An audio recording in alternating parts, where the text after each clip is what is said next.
So it appears that a lot of people are seeking self-help when they break up with somebody, whether it's a man or a woman, a young man or old woman, doesn't matter.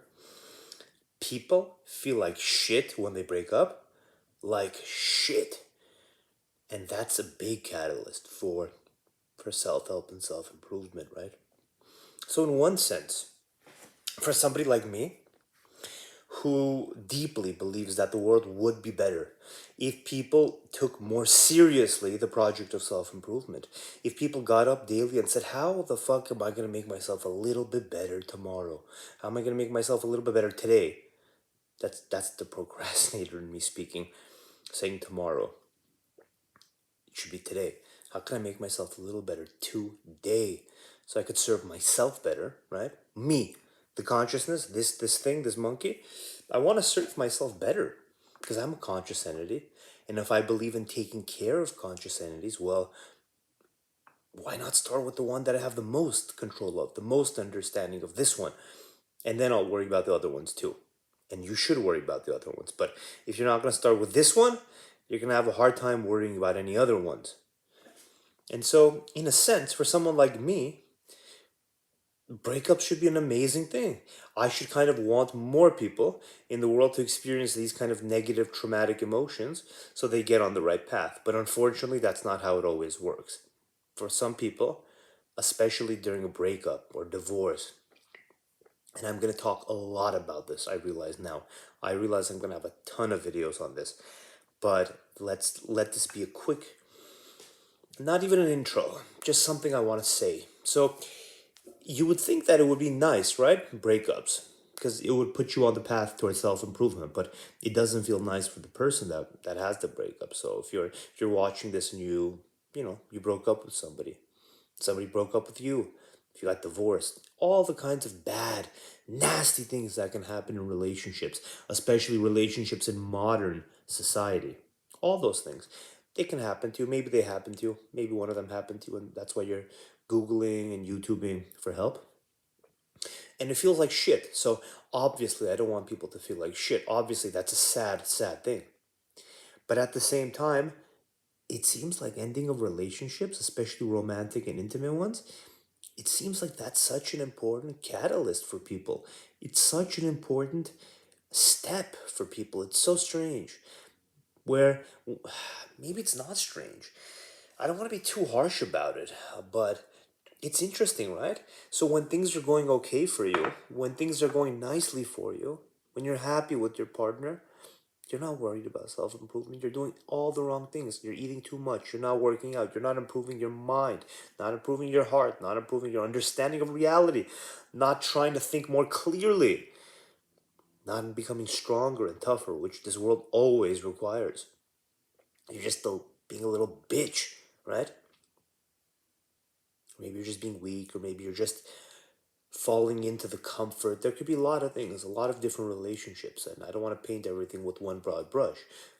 Maybe you're falling into the comfort and luxury and the calm of the relationship. Maybe there could be tons of dysfunctionalities in the relationship where certain things in your mind are being triggered, things in your mind that were caused by things in your past, maybe your childhood, maybe your adolescence, maybe other things, other relationships. So it's very complex, and I definitely don't mean to make light of it or to make a joke of it. I know when people are hurting, it's very painful, and I know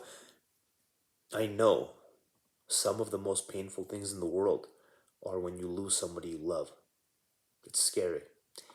And there's a different type of loss when they're not dead.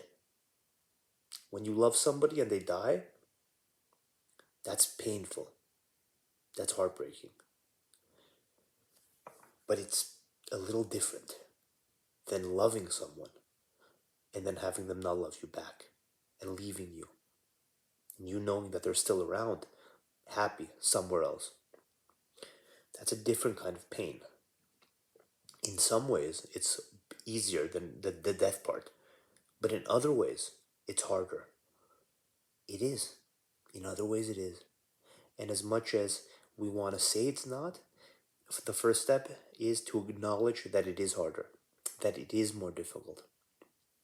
In some ways, a breakup, a divorce, a betrayal, a being abandoned could be more difficult and more painful than loving someone and losing someone you love. Not always, but sometimes. And whether or not it is hinges just on one thing. Breakups are just not that complicated, even though they're as diverse as the people who experience them, even though they're that diverse, they're still also very simple. They just are.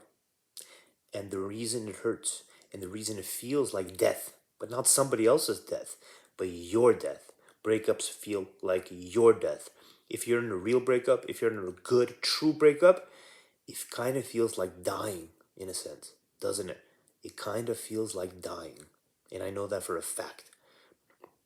I know that from the relationships I've had in my life and from all the relationships I've seen in my life.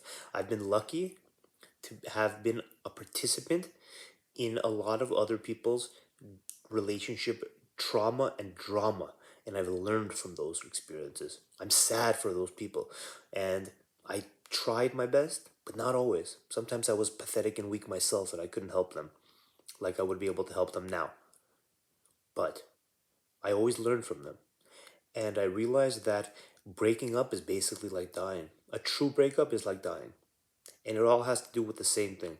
It all has to do with the same things I talk about on this channel and that I'm gonna talk about on this channel. It's all about the ego. It's just about the ego, and it's about the story you tell. That story that you're an entity, that you're a human being, that you exist in this world, that you're the same thing that wakes up in the morning and that's going to wake up tomorrow and the day after, that you're the same entity, the single entity, the single story, this narrative you have about your life. When you're in a relationship, you that ego, that story is wrapped around the person. It's so wrapped around the relationship and the person that when you lose them, it's like losing yourself.